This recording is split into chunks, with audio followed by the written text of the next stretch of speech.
اعوذ باللہ من الشیطان الرجیم بسم اللہ الرحمن الرحیم سورہ المومنون چیپٹر نمبر 23 آیت نمبر 105 to 108۔ کیا تم کو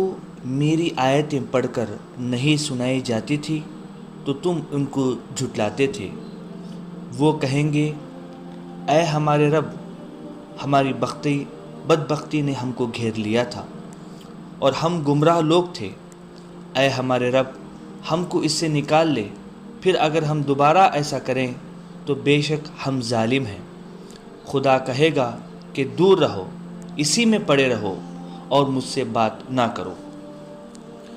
اللہ سبحانہ و تعالیٰ اس قرآن کی آیت میں ایسے لوگوں کا ذکر کر رہا ہے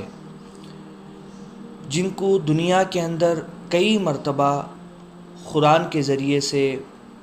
اللہ کے کلام کے ذریعے سے، پیغمبر کے ذریعے سے یا نیک لوگوں کے داعیوں کے ذریعے سے ہر بار دنیا میں آخرت کی فکر دی جا رہی تھی۔ دنیا میں ہونے والے ناانصاف کو اللہ سبحانہ و تعالیٰ آخرت میں جو سزا دے گا اس سے وہ آگاہ کر رہے تھے، مگر دنیا کے اندر مال دولت عیش و عشرت کے اندر یہ لوگ اتنے گم رہتے ہیں کہ نہ اللہ کی بات سنائی دیتی ہے، نہ پیغمبر کی بات سنائی دیتی ہے، اور نہ ہی کوئی شخص اگر صحیح راستے پہ لے کے آئے، یا اگر کوئی شخص کوئی کہے کہ یہ تم غلط کر رہے ہو، آخرت میں اس کا نقصان ہونے والا ہے، اس کا سوال و جوابات ہونے والے ہیں، تو وہ اس کو اگنور کرتا تھا، وہ اس کو پیچھے چھوڑ دیتا تھا۔ ایسے لوگوں کے بارے میں اللہ سبحانہ و تعالیٰ یہاں پر فرماتا ہے کل قیامت کے دن جب اس کو سزا دی جائے گی، جہنم میں جلایا جائے گا، تب وہ اللہ سے کہے گا کہ اے ہمارے رب، ہم جو ہے دنیا کے اندر جب تھے تو ہم نے جو ہے چانس کھو دیا، تیری بات نہیں مانی، مگر ابھی ہم نے سارے تمہارے عذاب دیکھ چکے ہیں، ایک موقع دے دے،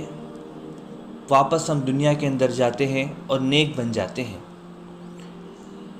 اللہ سبحانہ و تعالیٰ اسی سلسلے میں اس قرآن کی آیت میں فرماتا ہے کہ کیا تم کو میری آیتیں پڑھ کر نہیں سنائی جاتی تھی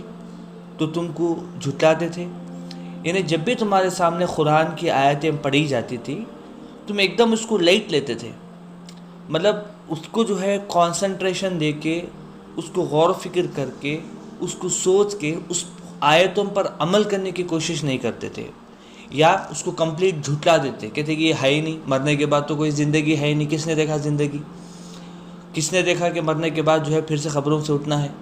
ایسے سوالات۔ اللہ یہی فرماتا ہے، وہ کہیں گے کہ اے ہمارے رب، ہماری بدبختی نے ہم کو گھیر لیا اور ہم گمراہ لوگ تھے، یعنی ہم نے جو عمل کیا تھا وہ غلط کیا تھا، آج ہماری ہی وجہ سے ہم نے ہی اپنے پیروں میں کھلاڑی مار لی ہے، اور ہم گمراہ لوگ تھے، یعنی صحیح راستے میں سے لوگ نہیں تھے۔ کیونکہ دنیا کے اندر جو بہت سارے جو لوگ ہیں جن کے پاس مال دولت سارے جو چیزیں ہیں، بہت ہی کم لوگ ایسے ہیں جو صحیح راستے پہ ہیں،